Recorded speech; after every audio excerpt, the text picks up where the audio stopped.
Well, good morning, everybody. It is Randy Byrd, and I'm really excited to be here today, Friday, 11 a.m. Pacific time, with the North American Vision Panel, the leaders from around the globe of North America.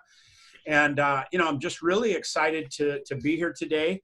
I know we've been locked down for a few weeks now, and, I'm one of the ones when I get out of the shower now, my hair's growing where I look like that guy from Ancient Aliens on the History Channel. It's like, and then I got to get it all into jail place, but nails are growing out. It's just, it is what it is. We're all in the same boat.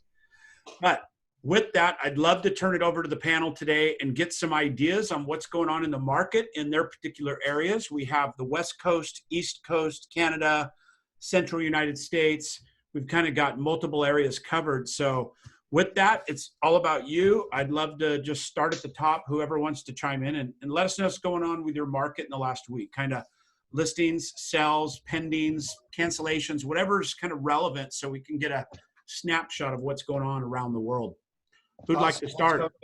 I'll jump in. So in the Northern California, Sacramento, Placer, El Dorado County area, we have been very consistent with, on average, between 135 and 150 new pending escrows every single day.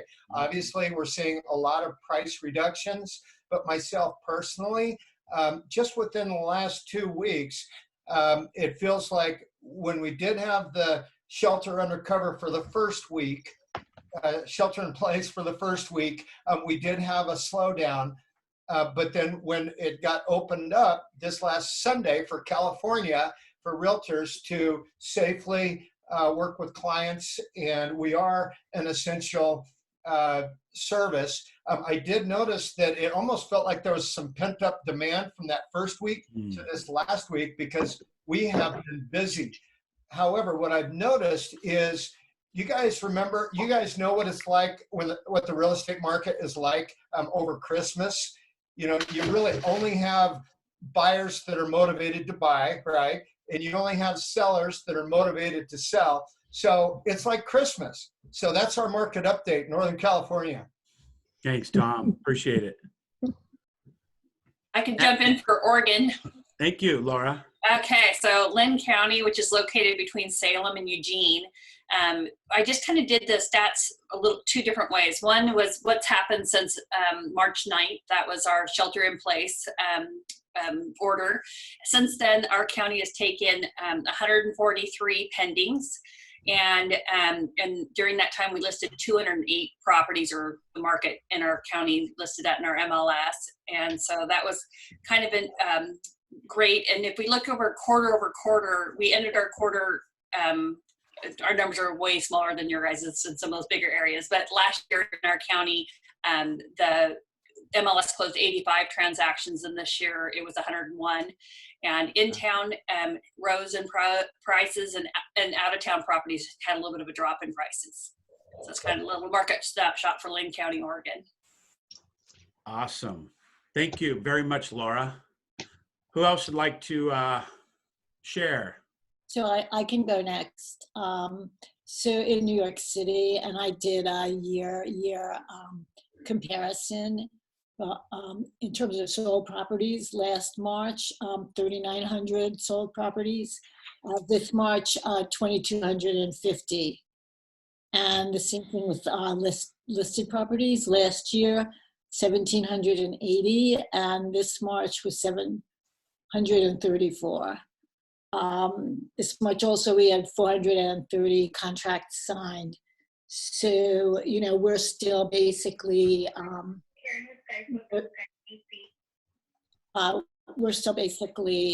not able to do anything. They've relaxed the rules a little bit so that if there is a deal, brokers and customers can do walkthroughs and appraisals, but we're still not able to do any showings at all. Gotcha. So who else would like to go? Thank you, Elizabeth. And are you staying safe there in New York, by the way? Yes, very safe. Okay, good. I'll go next, Randy. It's Kim in North Florida. We've had in the last week 1,224 new listings, which is about 175 a day if you average it out. Pendings, we've had 871, which is pretty awesome. And that's about 125 per day. Now, our inventory seems to be going up from year to date. Our inventory was about 17% down. But this last week, it seems to be going up just based on these numbers. One of the things that I'm seeing, which is interesting, and I don't know if you have this capability in your market or not, but I'm seeing more auction properties coming on the market. There's 15 just this week that have come on the market. So I'm going to go back and do a little research on that, because I don't know if it's based on, because we do a couple of different auction types here. We do chosen auctions, and owners can do them themselves with a hired company, or it could be a situation with maybe a foreclosure or something along those lines. So I'm going to do a little more checking on that, but there were 15 just this week. So that seems to be a high number for our market. And say your market again. North Florida. Okay. All of North Florida. Okay. Yeah. Thank you, Kim. I appreciate it. Sure. Carrie, you want to go? Virginia? Sure, I'd love to. So in Arlington, in the last 7 days, there's been 86 newly active properties, 48 that went under contract, and 53 closed. Can you guys hear me okay? Yeah, we could hear you. Mhm. Okay. It just said internet unstable. I want to pull my hair out. I know, right? The list price to sold ratio is 100.8%. Now I'm cutting out. You did for a minute, yeah. 100.8% is the list price to sell price ratio, which if we look at 100.8. correct. Wow. And if we look at the previous 7 days, it was 100.2. Wow. Right. So Interesting. we still have not hit, if you think about when those contracts ratified, they ratified, 4 weeks ago in my market, 3 weeks ago in my market. And so it'll be very interesting to look at 7 days from now, 14 days from now, and the impact on the list price to sales price ratio. The average days on market were only 17 for the closings. That's great. You're right. Over the next 1 and 2 weeks on the call, we'll update that and we'll be able to get a real nice, clear picture of it. Yep. I agree with what Tom said about it feeling kind of like Christmas, like people who are out are serious. And I think some of the people who are out are also sensing that there's just less buyers. Like buyers are kind of sitting on the sideline if they don't have to make a move right now. And so for some of them that are like, oh, I need to make a move, but should I do it? They're feeling a little more confidence right now from what I'm seeing. Makes perfect sense. I appreciate your input. And lastly, but not least, Mike, we've got to always talk him into talking. He's the quiet mouse of the group, but if we can get Mike to give us an update.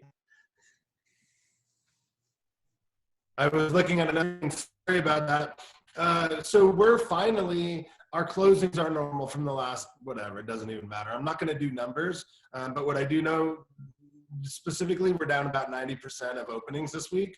So it's finally hit us, right?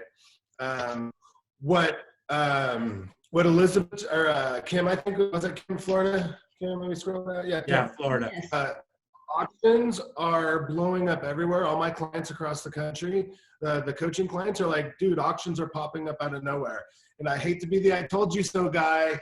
There's only a few things. World War III is going to happen right as we come out of this. It's going to be Zillow and all those morons are going to turn into an online discount brokerage. There's going to be the auction houses, Zome and auction.com, who want to take us out of this industry too. And then there's going to be us. This is it, guys. Last couple of weeks, we were all about mindset, right? Now it's all about skill set. Now we have to have our mind strong. It's ready to go time. It is time to go to freaking war, you guys. If you're listening to this as an agent, this is not about, being really lovey-dovey with your sphere of influence right now. It's getting the tools and the freaking knowledge that we're going to need to compete in battle. Because just when we had a little blip a couple of years ago in 2018, everybody started doing, oh, what you doing is shifting market. You guys all go like this because I know you remember everybody's doing those little seminars. The NODs went up, the auctions went up, everything started firing up, and I'm like, here we go. And then it left again, right? Because Trump saved us with interest rate. But this is going to bring all that stuff back. So we were in denial, right? we were sad.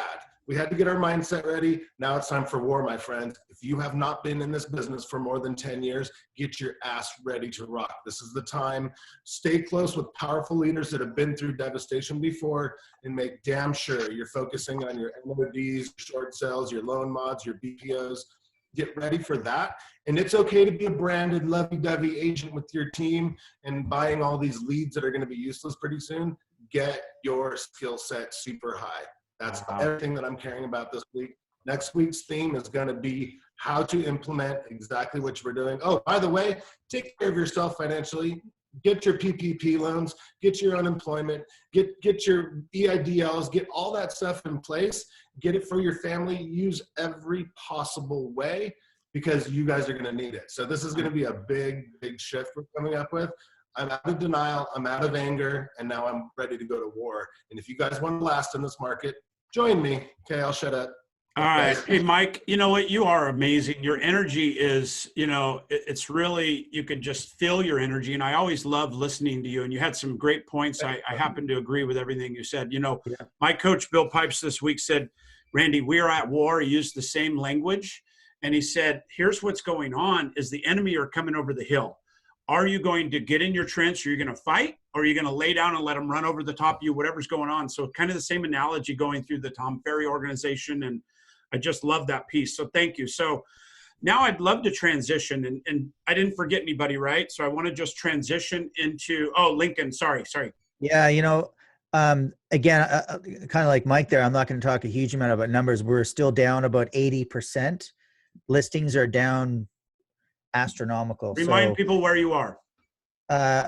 We're just north of Toronto. Okay. And it's a smaller market here, but that's also affected by our Toronto market as well. But you bleed right? into the Toronto market. Yeah, absolutely. Yeah. There's 55,000 agents here. There's 1,000 agents in my small town where I live here, but they're really, really publicly, nobody show houses, nobody do any, there's a huge announcement today at 2:00, it just started. And they're going to be talking about more involvement with the government and stuff like that, stopping people from even leaving their houses. So, wow. And most of the listings now are saying we don't want anybody else coming through. Well, and again, I appreciate the update, Lincoln, and really the nature of this call is facts, right? The facts are the facts. Yeah. We're not trying to doom and gloom. There's a lot of opportunity, optimism, hope, things that we could do in our business. There's a lot of people crushing it right now, but the reality is it's a minute by minute, day by day thing. And that's what this panel. That's reality. And I agree with Mike. It's like, go to war, man, to get your skill set going. This is the perfect time to do it. Exactly. And I'm sorry for those watching live. I'm actually trying to hold my camera phone and do live so you could be involved in this live. And I will post this later as well. But I'd love to transition now and ask you guys are the leaders in the industry. What tools are you using right now? And I know there's some agents, like I have a coaching client that serves Illinois and Missouri, and he is unaffected. It's basically operation normal. He said people are showing like normal. They're driving people around like normal. There's no orders that are mandatory. It's the part of the country that's really not in the circle of what we're seeing East Coast, West Coast, Virginia, New York. So everybody's different, but I think it's coming for everybody, right? It has to at some point. It's going to touch you. So what tools are you using for those areas that are affected? And, as a coach, I'm getting a lot of questions about this. I'd love to hear it from you rock stars. What are you using for specifically virtual showings, virtual staging, virtual open houses, virtual tools that are helping you connect with people? We obviously have the Zoom and the other things, but Terry, would you start, please? I would love to. So I just did a training with my team on Zoom. Oh no. Is my internet not working? No, you're okay now. I think you have a lag between when you go down and we go down. Okay. So I just did a training with my team today because one of the things that I'm studying closely is their ability to get signed agreements virtually. And so my message to people out there, I'm going to talk about the tools that we're using, but the first thing I want to say is the tools you use every day that you fumble with sometimes, you have to get another human being on Zoom with you and practice going through your presentation and then transitioning from the presentation to the close and sending the paperwork and teaching them how to sign it. I know that sounds like simple advice, but guys, if you're not comfortable, you're not going to do it. And if you don't get commitment, then someone will come behind you like me who will. So get the commitment. You can still get the commitment. If you're not doing it, you're just chickening out and you're costing yourself business at a time when you need it. Your family needs it. So what Mike said about your skill is very important.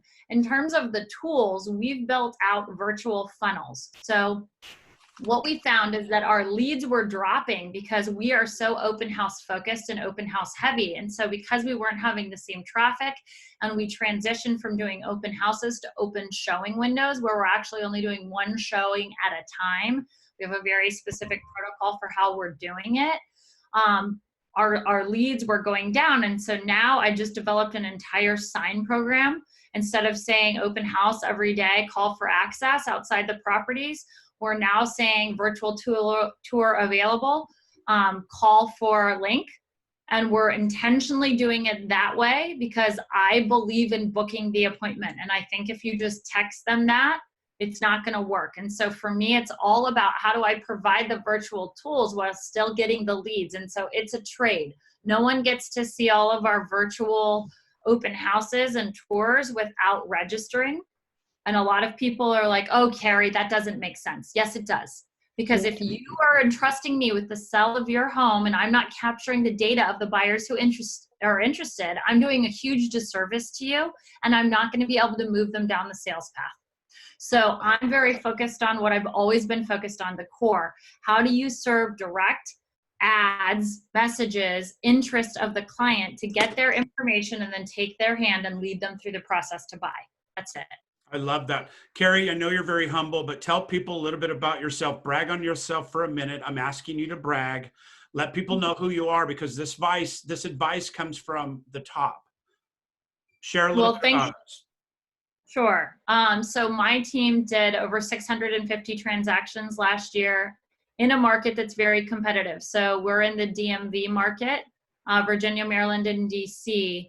And we did close to 400 million in sales volume. So I'm not saying this from the perspective of someone who sold 24 homes. I'm telling you because if you want to have a scalable business, you have to focus on how to give and get information so that you can provide value and you know who the people are that you're dealing with that you can move through the process. I love that. Thank you for sharing. I know you're not the type to brag, but the audience needs to know that. So thank you so much.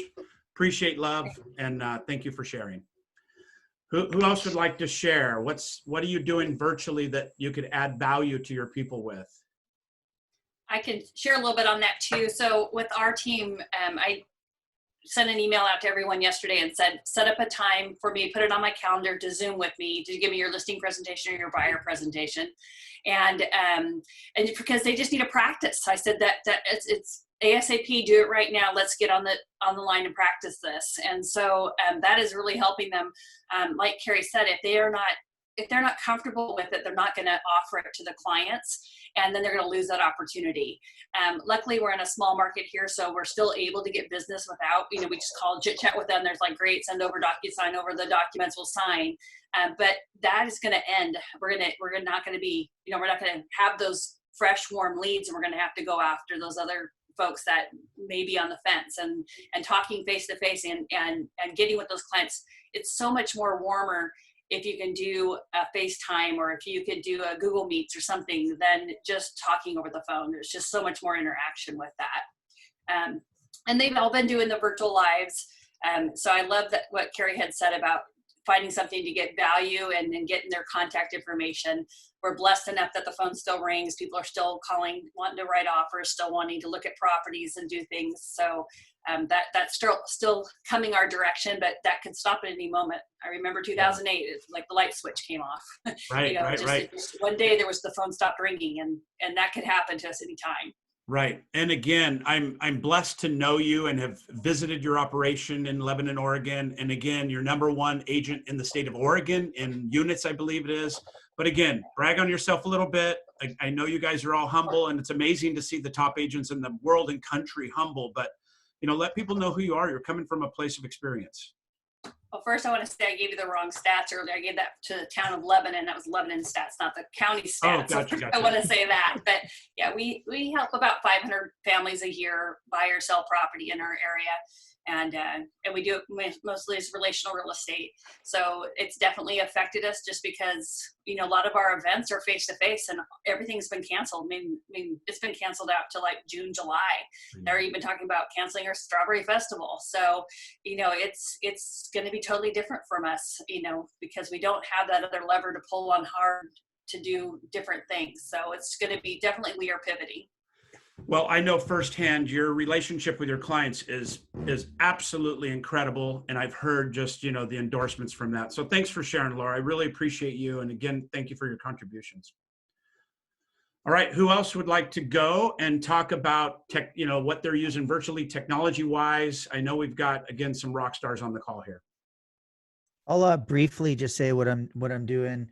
I'm using a Mavic Mini drone to show them the area, the immediate area. It's really simple. Anybody can fly one. So anybody in your team could get one. It's 1 gram less than the legal limit for weight. So you don't have to have a license. You don't have to register it. You can just go fly it up and down the street. It's actually too much fun to do. Yeah, and you can actually just hold it and walk through the house too. And it has a stabilizer built into it. So you can Oh, that's a good idea. I never thought of that. Yeah, and you can throw it out the back door and let it go through, and they can see the backyard. It's perfect. So that's pretty cool. Stuff like that, and gimbals. You can buy I use a Smooth 4 gimbal. It's $199. It'll look like you hired a movie. Matterport or one of the 360 tours. Yeah, and you can get Matterport if you can use Matterport cameras, but you can also buy their other one, which is a $200 camera, and it sits on top of, and it just spins around. It'll show you room to room, and you do a voiceover. The other thing too is that, you know, like everybody with teams, you get people that go, I don't feel comfortable on video. I don't feel comfortable. I don't like the way I look and all that other stuff. So I you know, years back when I started doing video ages ago, I said to everybody, just message your friends and family once an hour for about 6 hours. You'll get so good at it that you won't even worry about it anymore, and you'll get over your fear of it. Right. Just do it for a day or two. Just be like, get it so that everybody has to message you about their day, just so they get comfortable talking, and then they're fine. I appreciate that, Lincoln. Well, again, Lincoln is a ex-team leader up in Keller Williams up in Canada. Yeah. Rock star. I know him as a very successful attractor, and I was blessed to be in the coaching circle with you. So thank you. Appreciate it, Randy. Okay, guys, so we're kind of getting, you know, we got 4 or 5 minutes left, and I want to hard stop it and value everybody's time. Anybody have anything they're doing virtual, you know, virtual staging the house? Are you using any kind of systems or software that's working real well with that? Well, I'm using a virtual staging system. I'll look up the name of it and put it in the comments. One other thing that I'm starting to do with my listing presentation, and that is Ylopo. I just 3 weeks ago signed up for Ylopo, and they have a reverse prospecting model where when you're meeting with a seller or when you're on a Zoom call, you can basically show them all of the buyers that are potentially interested using AI, social media, and all of these different avenues, show them how many people are interested in their home. So it's pretty cool. I think that it's definitely a differentiator. So that's a tool that I'm starting to use. Awesome. Yeah, thank you, Tom. Appreciate that. Carrie. I'll say one other thing. One of the challenges I think with Zoom is that it's harder to keep people really engaged. And so we have a listing book, and we believe in doing a lot of dramatic demonstration throughout our listing process. And we've actually changed it, and we're just switching over so that all of the video that we typically show them we're building into the presentation so the agent doesn't have to jump from window to window to demonstrate different things, and it's all built into a seamless presentation. Nice. And I think you have to spend some time adjusting your sales approach to be really, really good on digital platforms and to keep people's attention and keep them engaged. You think this could be the future, Carrie, as we progress, where people are starting to identify that the technology is available to stay that way? Or do you think we'll go back to maybe the way it was? What's your opinion? Well, I'm glad you asked that question, because I just told my team, how do you guys feel about doing digital presentations? Do you like it? And of course they all were like, oh yeah, we love it. I said, great, close harder. If I don't see the numbers, you'll never do it again. When I love Show it. me and you can get committed. Show me the money and we'll make it a fact. Yeah. So I said, I'm measuring each and every one of you with every appointment that you have right now, and show me that you can do it. So we'll see. I think that the buyers like it. So your conversion on the appointment will go up, but your conversion from the appointment to signed, my fear is it might not go up unless the people have the right skill set to close. So I'm giving them all the tools and then I'm letting them show me. That's a great CEO take on it. I appreciate you, Carrie, so much. Okay, guys, we're going to wrap up. Anybody have something they want to share? 30 seconds. I do, really quick, 2 seconds. This is a wonderful book to read right now. Building a Story brand. Okay, cool. Yes, Thank you. it's a great book, and this is the best time to read it because people don't know how to build their story and build their brand. This is going to help you do it. It's such a Awesome. good book. Thank you, Lincoln. Anybody else? 15 seconds. You want to wrap up with anything? Crickets? Really? From this Hey, group? Warriors! Yorkmen! Where's Mike? Must have went to the restroom or get water or something because he's awful quiet. He's gone. There he is. He's making his calls, Oh, everybody. yeah, He's leave taking that. his advice. He's making his calls. Well, listen, excuse me. I really, really appreciate you guys. Again, we're bringing this here for you. We're making it short, 30 minutes. I know it seems like we're jumping around and kind of going fast sometimes, but the reality is I want to leave you with this. We have one primary responsibility, and that's to ourselves and our family, keeping them safe and keeping them fed. We have the second responsibility to our clients, both past, present, and future. And third, we have a responsibility to the national economy. Housing is not only essential, it's needed for the national economy. And so we have to keep fighting. We have to keep fighting the good fight. It is a war. We'll win it. We'll come out of it. But we just don't know what that's going to take. The longer we all dig in and do the right thing, it will happen sooner than later. With that, thank you so much. Happy Friday. Blessings. And again, thank you all you rock stars for joining in. I love and appreciate you, each of you. All right? Except for Mike. Bro loved the Mike. Thanks, Okay, Mike. have a great day. Appreciate you very much. Bye for now.